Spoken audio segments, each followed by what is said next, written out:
I found 5 condoms in my husband's car, so I put chili on them, and I'm still reeling from what happened next. Was I wrong for taking matters into my own hands? Tell me, honestly, if you would have done the same thing. I mean, what else was I supposed to do when faced with undeniable proof of betrayal? My whole world, our life together, shattered right there in the passenger seat of his car, under a pile of fast food wrappers and old receipts. It's a messy story, a heartbreaking one, and frankly, a bit spicy, both literally and figuratively. Buckle up, because this isn't just about infidelity. It's about a woman pushed to her absolute limit and the rather unconventional way she chose to reclaim some semblance of dignity. Our story, or rather, the illusion of our story, began 10 blissful years ago. Mark and I met in college. He was the charming, witty engineering student, and I was the bright-eyed literature major. We were inseparable from day one. Our relationship blossomed quickly, fueled by late-night study sessions that turned into philosophical debates, shared dreams, and an undeniable chemistry that just felt right. Everyone said we were the perfect couple. My parents adored him, his family welcomed me with open arms, and our friends always looked to us as the stable, loving pair. We got married 2 years after graduation in a picturesque outdoor ceremony, surrounded by all the people we loved. I remember thinking as I looked into his eyes during our vows, that this was it. This was my forever. We bought a cozy little house with a big backyard, perfect for the 2 kids we always talked about having. Our careers were taking off. He as a successful project manager and I as a content writer working from home. We had a comfortable life, filled with Sunday brunches, spontaneous weekend trips, and quiet evenings curled up on the couch, watching movies. Or so I thought. Our intimacy had always been a cornerstone of our relationship. It wasn't just physical, it was deeply emotional, a way we connected and reaffirmed our bond. There was passion, yes, but also a tenderness, a vulnerability that made me feel utterly safe and cherished. We never really had to discuss protection. It was just always there, a part of our routine, always in the same place in our bedside drawer. I trusted him implicitly. That's the cruelest part, isn't it? The foundation of our entire relationship was built on trust, and it felt like he had just dynamited it without a second thought. The first crack in my perfect world wasn't a sudden, dramatic earthquake. It was a slow, insidious tremor that started almost 6 months ago. Mark began working longer hours. At first, I didn't think much of it. His job was demanding, and he was ambitious. He'd come home exhausted, sometimes too tired to even talk much, just wanting to eat and crash. I tried to be understanding, bringing him his favorite meals, running him a bath, giving him space. But the late nights turned into entire weekends spent catching up at the office. He started taking his phone everywhere, even into the bathroom, which was unlike him. He became more secretive, less communicative. When I'd ask about his day, he'd give vague answers or sometimes snap at me, saying I was nagging or smothering him. The warmth in his eyes, the casual touch, the easy laughter we once shared, it all began to fade. Our intimacy suffered too. It became rare, almost mechanical when it did happen, and always initiated by me. He'd find excuses. I'm too tired. I have a big meeting tomorrow. I just can't right now. I try to tell myself it was stress, a phase, a natural ebb and flow in a long-term marriage. I tried to rekindle the spark, wearing his favorite lingerie, cooking special dinners, planning romantic getaways that he always managed to cancel last minute. The rejection stung, each time a tiny cut that slowly bled my confidence dry. Doubt, like a persistent shadow, started following me everywhere. I'd lie awake at night, staring at the ceiling, replaying conversations, searching for clues, trying to pinpoint where we went wrong. Was I not enough? Had I changed? Was there someone else? The thought would always send a cold shiver down my spine, but I'd quickly push it away, refusing to believe that my Mark, my loving husband, could ever do such a thing. Then came the red flags that were too big, too obvious to ignore. He started showering immediately when he got home, even if he hadn't been to the gym. He bought new cologne, a scent I didn't recognize and one he never wore for me. There were mysterious charges on our credit card statement, a fancy restaurant I'd never been to, a boutique hotel in a neighboring town we hadn't visited. When I asked him about them, he'd mumble something about client dinners or business trips I didn't need to worry about. His explanations were flimsy, his eyes shifty. One evening, he left his phone on the kitchen counter while he went to grab something from the garage. A notification popped up, a text message from a name I didn't recognize. "Can't wait to see you tonight, handsome." Winking face, my heart stopped. It felt like someone had punched me in the gut.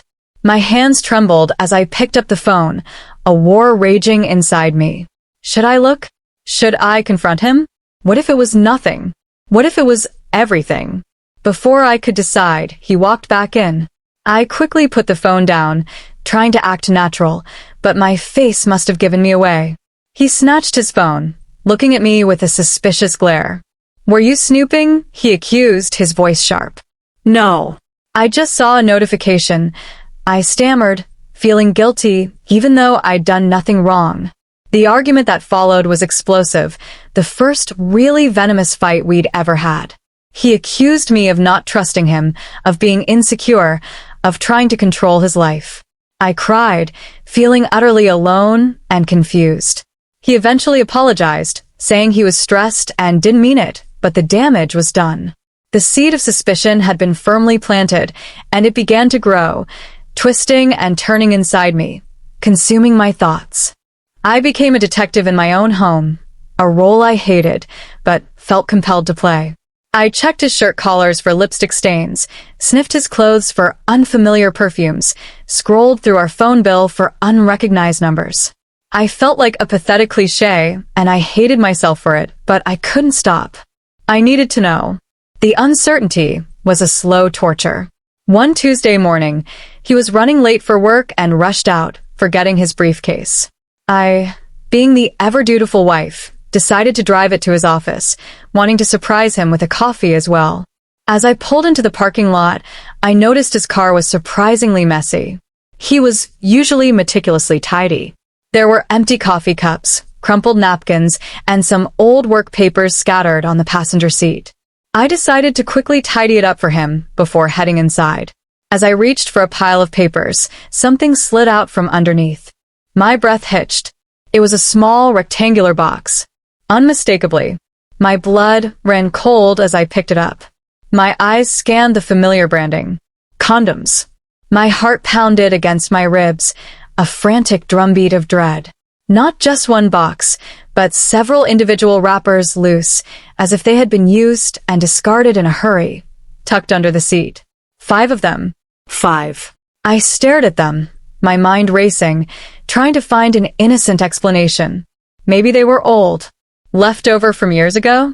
But no, these were a brand we didn't use, a brand I'd never seen in our house. And there were 5. 5 instances. 5 times he had been with someone else. The realization hit me like a physical blow, knocking the air out of my lungs. My world tilted on its axis, and I felt a dizzying wave of nausea wash over me. The tears came, hot and stinging, blurring my vision. My hands started shaking uncontrollably. I gripped the steering wheel, trying to steady myself, trying to breathe, but it felt like an elephant was sitting on my chest.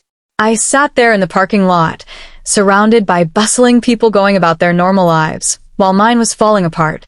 The coffee I'd bought him sat forgotten on the passenger seat, mocking me with its warmth. I couldn't go into his office. I couldn't face him. Not now. Not like this. I drove home in a daze, the condoms clutched in my hand, burning my skin. The journey was a blur of tears and choked sobs. Every memory we shared, every loving word, every tender touch, every future plan, felt like a lie, tainted by this cruel discovery. He wasn't the man I thought he was. Our marriage was a sham. I walked into our perfectly curated home, the home we had built together, and it suddenly felt foreign, cold, suffocating. I went straight to the kitchen, my mind a chaotic storm of anger, hurt, and a desperate need for something. I didn't know what. Revenge? Justice? A way to make him feel a fraction of the pain I was experiencing? My eyes fell on a jar of ghost pepper chili powder in the spice rack, something my brother, a spice enthusiast, had given us as a joke. A wicked, dangerous idea began to form in my mind, a tiny spark in the vast darkness of my despair. It was impulsive, reckless, probably ill-advised, but in that moment of raw, searing pain, it felt like the only thing I could do.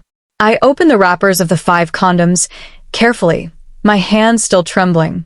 Then, with a twisted sense of purpose, I liberally dusted the inside and outside of each one with the fiery red powder. I made sure they were thoroughly coated, leaving no doubt as to the intensity of the surprise awaiting him. I then carefully placed them back exactly where I found them in his car, making sure everything looked undisturbed. I even wiped down the dashboard to erase any trace of my presence. A part of me screamed at the irrationality of it all, but a stronger, more primal part urged me on. This wasn't about being logical anymore. It was about survival, about reclaiming some control in a situation where I felt utterly powerless. I waited. The rest of the day was an agonizing blur. I went through the motions, trying to work, trying to eat, trying to pretend everything was normal, but inside, I was a coiled spring of anxiety and vengeful anticipation. I knew what I had done was extreme, but I also knew I couldn't just sit back and do nothing. This was my way of fighting back, of making him taste a little bit of the fire he had ignited in my soul. So that's the situation I was in, and I had to make a choice. Before I tell you what happened next, I want you to pause and comment below what you would have done in my shoes. Would you have confronted him directly? Would you have left? Or would you, like me, have sought a more creative form of retribution? I'm genuinely curious to know what goes through other people's minds when their world gets turned upside down like this. The evening arrived, and Mark finally came home, later than usual, as expected. He walked in, looking tired but with a faint, almost imperceptible smirk on his face. He didn't notice anything amiss. He gave me a quick, distracted kiss on the cheek, mumbled something about a tough day, and headed straight for the shower. I watched him go, a knot of dread and exhilaration tightening in my stomach. The silence in the house was deafening, punctuated only by the sound of the shower running. I sat on the couch, pretending to read, but my eyes darted towards the hallway every few seconds, my ears straining for any unusual noise. Hours passed. We had dinner, a quiet, tense affair where I barely spoke, and he seemed oblivious. He then retreated to his office, claiming more work to do. I went to bed early, feigning sleep, my heart hammering against my ribs. I knew it was only a matter of time. And then it happened. Around 2 a.m., I was jolted awake by a blood-curdling scream from the bathroom. It wasn't just a shout. It was a guttural, panicked yell, followed by a torrent of curses and frantic splashing. I shot upright in bed, my eyes wide, my body tense. He was showering again? At 2 a.m.? Oh, God. It had worked. I swung my legs out of bed, a mix of fear and grim satisfaction washing over me. I walked towards the bathroom, trying to put on a convincing show of concern, though a small, dark part of me was almost giddy with anticipation. Mark? What's wrong? Are you okay? I called out, my voice laced with feigned worry. The door burst open, and he stumbled out, clutching a towel around his waist, his face a terrifying shade of crimson. His eyes were wide with panic, streaming with tears, and his body was shaking. He looked utterly distraught, like he had just seen a ghost, or perhaps felt 1,000 tiny devils dancing on his most sensitive parts. It burns. It burns like hell. My hole downstairs is on fire, he shrieked, his voice hoarse with pain. He ran to the sink, splashing water on himself, groaning in agony. What happened? What did you do? I asked, trying to keep my voice even, trying to suppress the triumphant smirk that threatened to break through. He looked at me, his eyes wide and accusing. I don't know. It just started burning. Like fire. I think I'm having an allergic reaction to something. I played along, offering concerned questions, suggesting he try milk, which I knew would do absolutely nothing for ghost pepper chili. He was in sheer agony for what felt like an eternity, pacing the bathroom, splashing water, muttering incoherently about how he couldn't possibly know what had caused it. And that's when it hit me. He still had no idea why he was burning. He hadn't connected the dots to the condoms. The full weight of his betrayal and the consequences of it had not yet sunk in. He was simply suffering, oblivious to the true cause. It was a dark, twisted satisfaction, but satisfaction nonetheless. The next morning was even more surreal. He was still in pain, though less intense and clearly shaken. He looked at me with a bewildered expression, as if I held the answers to his mysterious affliction. I remained silent, serving him a bland breakfast, acting like the concerned wife. The tension in the house was thick enough to cut with a knife. He finally went to work, still baffled by his allergic reaction. I knew the truth was about to unravel, and I had to be ready. That afternoon, I sent him a text message, short and to the point. Check your car. Passenger seat. Under the papers. I turned off my phone, took a deep breath, and waited. I didn't have to wait long.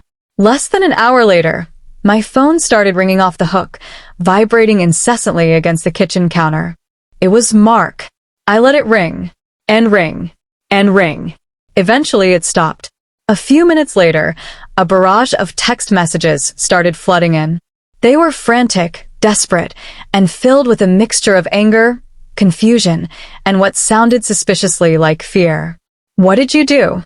What are these? How did you know? We need to talk. Now. I ignored them all. I wasn't going to talk on his terms, not after everything. I wanted him to stew, to panic, to truly understand the depth of his transgression and the fiery consequences. When he finally came home, his face was a mask of guilt, humiliation, and a lingering hint of pain. He walked in, defeated, the crumpled condom wrappers still clutched in his hand. He didn't shout. He didn't accuse. He just stood there, looking at me with pleading eyes, utterly broken. I don't know what to say. He finally choked out, his voice barely a whisper. I'm so sorry. I messed up. I messed up so badly. The floodgates opened then. He confessed everything. The other woman, a colleague from work. The loneliness he had been feeling, the stress, the stupid mistakes. He cried, truly cried, for the first time in years, begging for my forgiveness, swearing it was a one-time thing, a moment of weakness, a terrible mistake he deeply regretted. He said he hadn't known what had happened with the condoms, that he assumed they were just defective, that he hadn't linked them to me. The chili had been a perfect, anonymous tormentor. I listened, my face devoid of emotion, my heart a complex mix of sorrow, rage, and a strange sense of vindication. It wasn't a one-time thing, of course. 5 condoms. He confessed to multiple encounters, each one twisting the knife deeper. He had planned to end it, he claimed, to come clean, but he was scared, ashamed. The pain he experienced, both physical and emotional, was clearly a wake-up call for him, a bitter taste of the consequences of his actions. The aftermath has been complicated. We're still living in the same house, but it's a temporary arrangement. We're in marriage counseling, attempting to navigate the wreckage of our decade-long relationship. He is genuinely remorseful, doing everything he can to try and win back my trust, to prove he's worth fighting for. He cut off all contact with the other woman. He's more present, more open, more attentive. He even bought a huge jar of milk and keeps it by his side of the bed, just in case, which is a morbidly humorous reminder of the whole ordeal. But trust, once broken, is a fragile thing. It takes an immense amount of work, and I'm not sure if it can ever be fully rebuilt. The image of those 5 condoms, dusted with chili powder, is etched into my memory, a permanent reminder of his betrayal and my unconventional response. Sometimes, I still lie awake at night, wondering if I went too far, if my actions were truly justified. Was it revenge, or a necessary act of self-preservation? Perhaps it was both. So, here I am, sharing my story.